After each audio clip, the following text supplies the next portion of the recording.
राम जी राम, जय श्री कृष्णा। नवरात्र की बहुत बहुत शुभकामनाएं।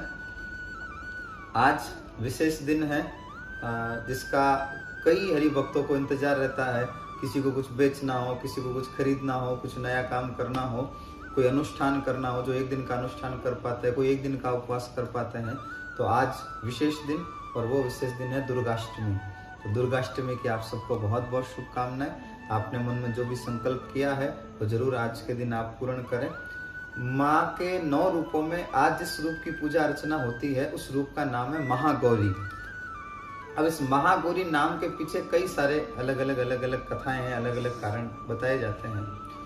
कई शास्त्रों में ये भी वर्णन आता है कि जब पार्वती जी, जो हिमालय की पुत्री हैं, शैलपुत्री, वो जब तपस्या करने के लिए गई तो उनका शरीर धीरे धीरे सांवला सा हो गया। तब उनकी तपस्या से जब महादेव प्रसन्न हुए तो महादेव ने अपनी जटाओं से गंगा प्रकट की और उस गंगा में पार्वती को स्नान करने के लिए कहा।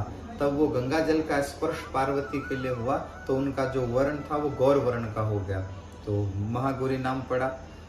कई शास्त्रों में ये कथा भी आती है कि इष्ट की आराधना में माँ की आज्ञा से, अपनी माँ बोले तो मैना, जो हिमालय की पत्नी है, माँ मैना की आज्ञा से पार्वती जी ने कठोर तपस्या की। जो ज्ञानी ध्यानी जति सती योगी सन्यासी भी शायद नहीं कर पाते, ऐसी तपस्या माँ पार्वती ने की।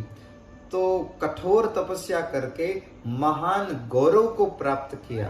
तो महान गौरव को प्राप्त करने के कारण माँ का नाम महागौरी पड़ा। ऐसे अलग अलग कई सारे कथाएं हैं, कथानक है, छोटे छोटे कारण अलग अलग जगह बताए जाते हैं। विशेष रूप से महागौरी के रूप की आज पूजा दुर्गाष्टमी है। कई लोग कुछ खरीदते बेचते हैं, कई लोग एक दिन का उपवास करते हैं। तो आप जरूर, आपके मन में जो संकल्प उठा है, एक बात मैं जरूर इसमें निवेदन करना चाहूंगा कि आप आज दुर्गाष्टमी को क्या खरीदते हैं, क्या बेचते हैं, या किस प्रकार का उत्सव मनाते हैं, ये आपके ऊपर है। पर प्रयास ये कीजिए आज आप कुछ न कुछ सेवा कर पाए।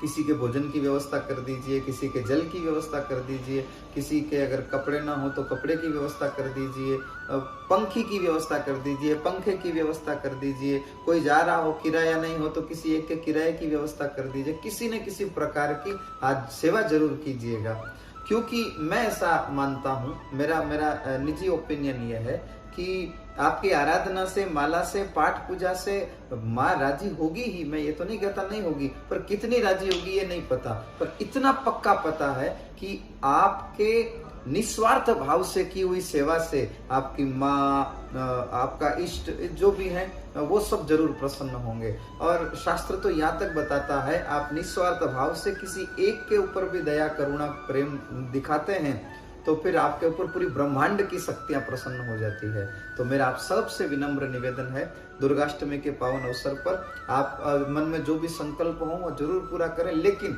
निस्वार्थ भाव से किसी न किसी की सेवा जरूर करें, ताकि आपकी आराधना में किसी प्रकार की कोई कमी रह भी गई हो, आपके दया भाव से वो कमी पूर्ण हो जाए। फिर से याद दिलाऊं, आपके जब तब से माँ कितनी प्रसन्न होगी पता नहीं, लेकिन आपके निस्वार्थ भाव से की हुई सेवा से माँ जरूर प्रसन्न होगी। इस भाव को अपने भीतर समझाएं, आप भी प्रसन्न रहें और औरों की प्रसन्नता का आप कारण बन पाएं, ऐसा आपके जीवन में जरूर ये भाव सम्मिलित हो। इन्हीं भाव के साथ दुर्गाष्टमी की, माँ महागौरी के पूजन की, नवरात्रि की बहुत बहुत शुभकामनाएं। राम जी राम, जय श्री कृष्ण।